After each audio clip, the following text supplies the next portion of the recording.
راتوں کے اندر سب سے زیادہ افضل راتیں پورے سال میں یہ رمضان کے آخری عشرے کی 10 راتیں ہیں۔ اسی لیے اما عائشہ رضی اللہ تعالیٰ عنہ کہتی ہے کہ ان 10 دنوں کے اندر آپ صلی اللہ تعالیٰ علیہ وسلم عبادت اور ریاست کے اندر اتنی زیادہ محنت مشقت کرتے جتنی زیادہ آپ کبھی نہیں کرتے تھے۔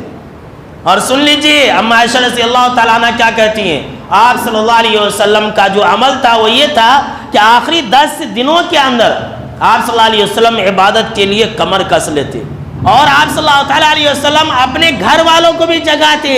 جی ہاں، آج ہمارے پاس یہ موقع ہے کہ ہم ان 10 راتوں کے اندر جو طاق راتیں آتی ہیں اپنے گھر والوں کے ساتھ جاگ کر کے عبادت کر سکتے ہیں۔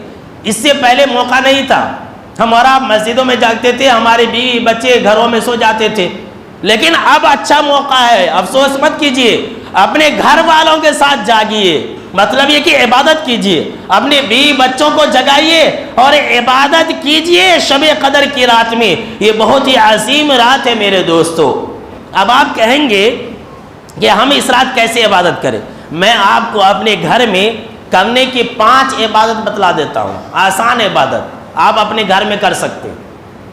نمبر 1، نفل نماز پڑھیے اپنے گھروں کے اندر، اور نفل نماز مسجد سے زیادہ افضل گھر میں پڑھنا ہے۔ سن لیجئے، آپ لوگ اپنے گھروں کے اندر رات میں اٹھ کر کے تھوڑے تھوڑے وقفے پر آپ جو ہے نفل نماز پڑھیں، نفل نماز پڑھیں، اپنے بیوی بچوں کے ساتھ پڑھیں، آپ ہی امام بن جائے، اپنی عورتوں کو اپنے پیچھے ٹھہرا لیں، ایسا بھی کر سکتے ہیں۔ اور نفل نماز کے اندر میرے دوستو آپ یہ بھی مسئلہ معلوم کر لیں، بڑی بڑی صورتیں پڑھنے کی ضرورت نہیں، آپ قل اللہ احد ہی پڑھیے، آپ سورہ اخلاص کو قل اللہ احد کو 10 مرتبہ پڑھیے پہلی رکعت میں، 20 مرتبہ پڑھیے، ایک ہی سورت کو آپ ہر رکعت میں بھی پڑھ سکتے۔ ہمارے لیے آسانی ہے، ہم کرنا نہیں چاہتے، نہیں جو کچھ بھی کرنا ہے مولوی صاحب کرنا، ہمیں بیٹھ کر کے دیکھنے والے تو کام نہیں چلتا میرے دوست۔ یہ عبادت والی رات ہے، تو کیا ہے؟ نمبر 1 نفل عبادت کرے، اس کے بعد نمبر 2 ہم دعا کریں۔ یہ فیصلے والی رات ہے، یہ کیا ہے؟ فیصلے والی رات ہے، رزق کا فیصلہ کیا جاتا ہے، موت اور حیات کا فیصلہ کیا جاتا ہے، سارے فیصلے اللہ رب العالمین فرشتوں کو عطا کرتا ہے۔ تو ہم اپنے لیے بھلائی طلب کریں کہ اے اللہ آج تو فیصلے بانٹنے والا ہے، تو میرے حق میں پورے سال بھر اچھائی کا فیصلہ فرما دے۔ یہ سب ساری چیزیں ہم اور آپ نہیں کرتے، ان ساری چیزوں سے ہم اور آپ محروم ہیں۔ دعا کریں، آپ ہاتھ اٹھا کر کے دعا کریں، آپ کا دل اکتا جائے تو جب نفل نماز پڑھتے ہیں تو سجدے میں آپ دعا کریں، اپنی زبان میں دعا کریں۔ بہت سارے لوگ خالی پیلی سجدہ کر کے دعا کرتے رہتے، غلط طریقہ ہے، خالی پیلی سجدہ کر کے دعا کرنا غلط طریقہ ہے۔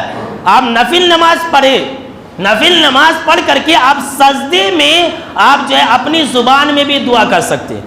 اس کے بعد کیا ہے؟ نمبر 3 آپ ذکر کریں۔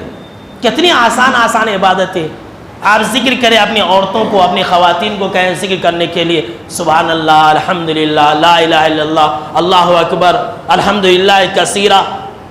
اس کے بعد درود شریف بھیجیں، آپ درود شریف بھیجیں گے 1 مرتبہ 10 مرتبہ اللہ کی رحمتیں نازل ہوں گی، اللہ اکبر۔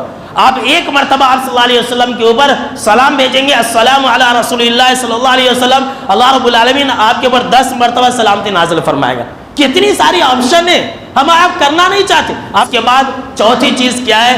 قرآن مجید کی تلاوت کریں، قرآن مجید کی تلاوت کریں، اپنے گھر والوں کو بیٹھا لیں اور کہیں کہ سب آدمی آج رات میں اتنا قرآن مجید کی تلاوت کرنا ہے، 1 پارے 2 پارے 3 پارے، اگر اس سے اگر تھک جائے من تو 1 آدمی قرآن مجید کا ترجمہ کرے، سب لوگ گھر والے بیٹھ جائیے اور سنیے، کتنا آسان ہے، اس پر بھی خیر و برکت نازل ہوتی ہے۔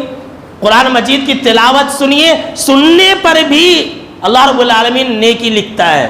اس کے بعد 5ویں اور آخری چیز کیا ہے کہ ہم استغفار کو لازم پکڑیں، ہم شب قدر کی رات میں استغفار کریں، اپنے لیے مغفرت طلب کریں، اپنے بیوی بچوں کے لیے مغفرت طلب کریں، اپنے مومن بھائیوں اور بہنوں کے لیے مغفرت طلب کریں، جو لوگ مر چکے ہیں ان کے لیے مغفرت طلب کریں۔ یہ 5 کام ہم اور آپ اپنے اپنے گھروں کے اندر کر سکتے ہیں میرے دوستو۔